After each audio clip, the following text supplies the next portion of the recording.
called a game last night. He called a game tonight. He's going to call a game Sunday, I think. Bryan Barrett of WGNS joins us on the phone. Bryan, how are you doing tonight?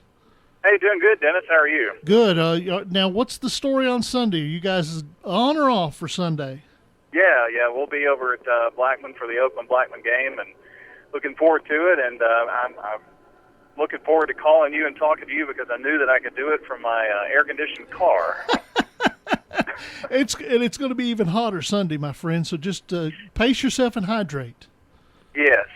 I'm going to be doing that. But saw a big district game between Riverdale and Siegel tonight, and Siegel just really had a hard time getting the run game going with only they had 134 yards rushing the ball, but kind of had to do their rush by committee, and the quarterback had 34 yards according to John stats, and that was the leading rusher. So had a really hard time running the football tonight, and Artavius Collier for Riverdale had almost 120 yards on 25 carries. So they were able to carry the load where the Siegel Stars just had trouble getting into any flow of the game, and their biggest trouble was field position too, and you have to credit Riverdale for some of that.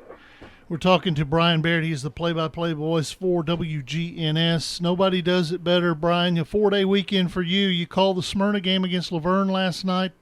Smyrna looked pretty solid, I hear.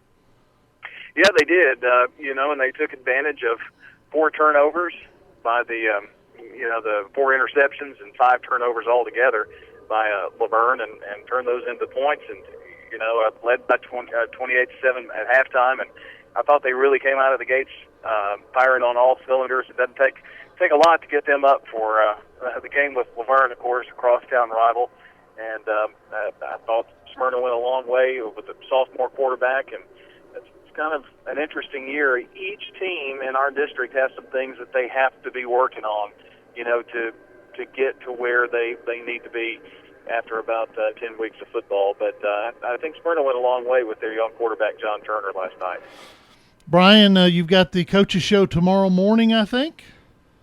Absolutely. Our second week. We did a week 0 preview last week and the day after the Jamboree, and we'll get back after it at 9 o'clock tomorrow morning. Prentice Heating and Air Coach's Corner from Farmer's Family Restaurant in the morning.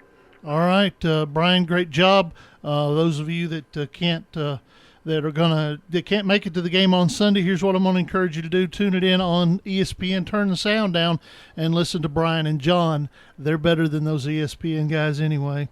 Good job tonight, Bryan. I'll talk to you soon, my friend. Sounds good, Dennis. Thank you. All righty.